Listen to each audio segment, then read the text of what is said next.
Hi everyone, welcome back to Xylem banking. നമ്മുടെ SBO PO പ്രിലിംസിന്റെ first shift കഴിഞ്ഞിരിക്കുകയാണ്. നമുക്ക് പെട്ടെന്ന് എന്ത് ചെയ്യാം, നമുക്ക് പഠിച്ച പോലെ തന്നെ എക്സാം എഴുതാൻ പറ്റിയോ എന്ന് ഏതൊക്കെ ഏരിയയിൽ നിന്നാണ് ക്വസ്റ്റ്യൻ വന്നേക്കും നോക്കിയാലോ. നമുക്ക് പെട്ടെന്ന് ഒരു ക്വിക്ക് റിവ്യൂ പോവാം. നോക്കിക്കേ നമുക്ക് ഫസ്റ്റ് നമ്മുടെ ഷിഫ്റ്റ് അനാലിസിസിലേക്ക് പോവാം.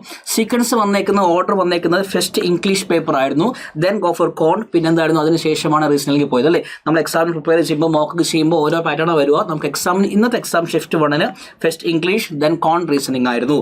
നോക്കിക്കേ ഫസ്റ്റ് ഇംഗ്ലീഷ് നോക്കിക്കേ, നമ്മുടെ ക്ലാസ്സിൽ എപ്പോഴും പഠിപ്പിക്കുമ്പോൾ എപ്പോഴും പറയുന്നതാണ് RC അല്ലെ. RCയും പാരാജമ്പിൾസും വളരെ ഇമ്പോർട്ടൻ്റ് ആണ്. RCയിൽ നിന്ന് 10 ക്വസ്റ്റ്യൻ വന്നേക്കുന്നത്. RCയിൽ നിന്നും 10 ക്വസ്റ്റ്യൻ ആണ്. 5 ഡയറക്റ്റ് ക്വസ്റ്റ്യൻസ് ഉണ്ടായിരുന്നു. 5 ഡയറക്റ്റ് ക്വസ്റ്റ്യൻസ് ആണ്.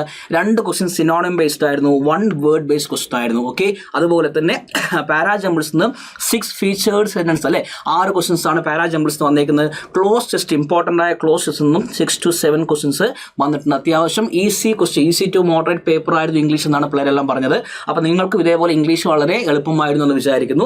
പിന്നെ സിമ്പിളായിട്ട് വന്ന എറർ ഡബിൾ ഫില്ലേഴ്സും എറർ ഡിറ്റക്ഷനും 2-3 ക്വസ്റ്റ്യൻസ് വന്നിട്ടുണ്ട്. 3 to 4 ക്വസ്റ്റ്യൻസ് ആണ്. വേർഡ് റീപ്ലേസ്മെന്റ് 3 to 4 ക്വസ്റ്റ്യൻസ് ആണ്.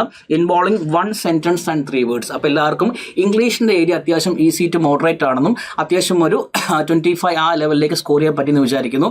ഓരോരുത്തർക്കും ഓരോപോലെ ആയിരിക്കും. ഞാനൊരു ആവറേജ് ലെവൽ പറഞ്ഞാണ്. അത്യാവശ്യം ഇംഗ്ലീഷ് സിമ്പിൾ ആണെന്നാണ് നമ്മുടെ ആസ്പിറൻസ് എല്ലാം പറഞ്ഞത്. ഓക്കെ, നെക്സ്റ്റ് സെക്ഷൻ വന്നേക്കുന്നത് കോണ്ടാണ്. കോണ്ട് എൻ്റെ സബ്ജക്റ്റ് ആണ്.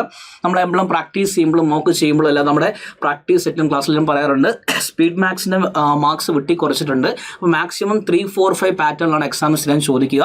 ഒന്നെങ്കിൽ മിസ്സിംഗ് നമ്പർ ആയിരിക്കും, അല്ലെങ്കിൽ റോങ് നമ്പർ ആയിരിക്കും, അല്ലെങ്കിൽ എന്തായിരിക്കും അപ്രോക്സിമേഷൻ അല്ലെങ്കിൽ ക്വാഡ്രാറ്റിക് ആയിരിക്കും. അത്യാവശ്യം സിമ്പിൾ ആയിട്ടുള്ള 3 ക്വാഡ്രാറ്റിൻ്റെ ക്വസ്റ്റൻസ് ആണ് ഷിഫ്റ്റ് 1 വന്നേക്കുന്നത്. അപ്പോൾ നെക്സ്റ്റ് ഷിഫ്റ്റിന് ചിലപ്പോൾ ക്വാഡ്രാറ്റിക് ആയിരിക്കില്ല, റോങ് നമ്പേഴ്സോ അല്ലെങ്കിൽ അപ്രോക്സിമേഷനോ ആയിരിക്കും. അപ്പോൾ എല്ലാവരും തയ്യാറായിരിക്കുക. സിമ്പിൾ ആയിരുന്നു എന്നാണ് പറഞ്ഞത്. 3 ക്വസ്റ്റൻ ആയിരുന്നു, സിമ്പിൾ ആയിരുന്നു. ദെൻ ഫോർ ഡാറ്റ ഇൻ്റർപ്രിറ്റേഷൻ 15 മാർക്കിന് DA ക്വസ്റ്റ്യൻ വന്നിട്ടുണ്ട്. ടേബിൾ DA വന്നിട്ടുണ്ട്. ടേബിൾ DAയുടെ 5 മാർക്ക് വന്നിട്ടുണ്ട്. ടേബിൾ DAയും അതുപോലെ തന്നെ ബാർ ഗ്രാഫ് മിക്സ് ആയിട്ടുള്ള 6 മാർക്സിൻ്റെ DA വന്നിട്ടുണ്ട്. ടോട്ടൽ നോക്കിക്കേ, ഒന്ന് 5 ക്വസ്റ്റ്യൻ ആണ്, ദെൻ 6 ക്വസ്റ്റ്യൻ ആണ്, അവസാനം ഒരു കാസ്റ്റിറ്റ് 5 മാർക്ക്. ടോട്ടൽ 5 + 5 + 6 16 ക്വസ്റ്റ്യൻസ് ആണ് DA വന്നിരിക്കുന്നത്. അത്യാവശ്യം മോഡറേറ്റ് ലെവലിൽ DA ആയിരുന്നു. കാൽക്കുലേറ്റീവ് ആയിരുന്നു എക്സാം, കുറച്ച് കാൽക്കുലേറ്റീവ് ആയിരുന്നു. QAയുടെ സെഷൻ കുറച്ച് കാൽക്കുലേറ്റീവ് ആയിരുന്നു. അത് നമുക്ക് അറിയാം അല്ലേ, DA ആകുമ്പോൾ കുറച്ച് കാൽക്കുലേറ്റീവ് ആയിരിക്കുന്നു, ടൈം പോകുമെന്ന് അറിയാം. അത്യാവശ്യം നന്നായിട്ട് പെർഫോം ചെയ്യാൻ പറ്റുന്ന ഒരു ഏരിയ DA. അതെല്ലാവർക്കും സിമ്പിളായിട്ട് ക്രാക്ക് ചെയ്യാൻ പറ്റിയെന്ന് വിചാരിക്കുന്നു. പിന്നെ വന്നേക്കുന്ന എപ്പോഴും ഞാൻ ക്ലാസ് എടുക്കുമ്പോൾ പറയാറുണ്ട്, PO എക്സാംസിന് പ്രിലിംസിന് അത്യാവശ്യം കുട്ടികൾ ആസ്പിറൻസ് സ്കിപ്പ് ചെയ്യുന്ന ഏരിയയാണ് അരിത്തമെറ്റിക്കിൻ്റെ ഏരിയ. അരിത്തമെറ്റിക്കിന് ഓൾമോസ്റ്റ് 11 ക്വസ്റ്റ്യൻസ് വന്നിട്ടുണ്ട്. ബേസിക് ആയിട്ട് നമ്മൾ പഠിക്കുന്ന പെർസെൻറ്റേജും പ്രോഫിറ്റ് ആൻഡ് ലോസും TDSും ടൈം ആൻഡ് വർക്കും ബോട്ട് ആൻഡ് സ്ട്രീംസും അതുപോലെ തന്നെ പാർട്ട്ണർഷിപ്പ് ഏജന്റ് ഭാഗത്ത് നിന്നെല്ലാം ക്വസ്റ്റ്യൻസ് വന്നിട്ടുണ്ട്. അത്യാവശ്യം ഒരു മോഡറേറ്റ് ലെവലിലെ ക്വസ്റ്റ്യൻസ് ആയിരുന്നു.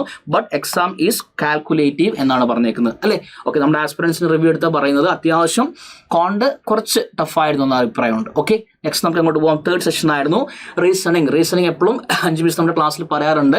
എന്താണ്, പസിൽ ബേസ്ഡ് ആയിരിക്കും. ഓൾമോസ്റ്റ് 25 ക്വസ്റ്റ്യൻ ആണ്. പസിൽ ഡോമിനേറ്റ് ചെയ്തു.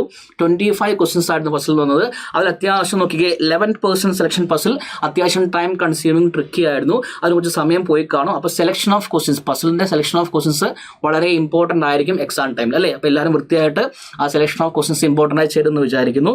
നെക്സ്റ്റ് അതർ ബേസ്ഡ്, ബേസിക്കലി നമ്മൾ പറയുന്ന ഡെസിഗ്നേഷൻ, മന്ത് ബേസ്ഡ്, സർക്കുലർ ബേസ്ഡിലൊക്കെ ബേസിക് ആയിട്ടുള്ള പസിൽ ക്വസ്റ്റ്യൻസ് ഉണ്ടായിട്ടുണ്ട്.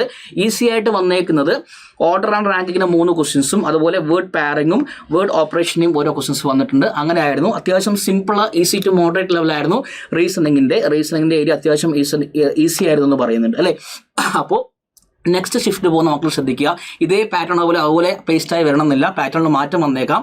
പക്ഷേ നമ്മുടെ എക്സാമിന് നെക്സ്റ്റ് ഷിഫ്റ്റ് പോകുന്ന ആൾക്കാർ എന്ത് ചെയ്യുക, നമ്മുടെ പ്രിപ്പറേഷൻ എങ്ങനെയാണോ പോയേക്കുന്നത് അത് നേരെ എന്ത് ചെയ്യുക, എക്സാം ഹോൾ അതേപോലെ നമുക്ക് എന്ത് ചെയ്യാൻ പറ്റണം, നമുക്ക് ഔട്ട് കിട്ടാൻ പറ്റണം. Selection of questions is very important. നമ്മുടെ അപ്രോച്ചാണ് എക്സാം ഹോളിൽ, നമ്മുടെ അപ്രോച്ചാണ് നമുക്ക് എന്ത് ചെയ്യുക, ഔട്ടായി കിട്ടുക. വൃത്തിയായിട്ട് എക്സാം എഴുതുക. അടുത്ത ഷിഫ്റ്റ് ഇതിനേക്കാൾ എളുപ്പമായിരിക്കട്ടെ ആശംസിക്കുന്നു. Okay, thank you everyone. ഈ ഷിഫ്റ്റ് നമുക്ക് ഷിഫ്റ്റ് 1 പോലെ തന്നെ ഷിഫ്റ്റ് 2 അത്യാവശ്യം വൃത്തിയിൽ ചെയ്യാൻ പറ്റട്ടെ. Okay, thank you.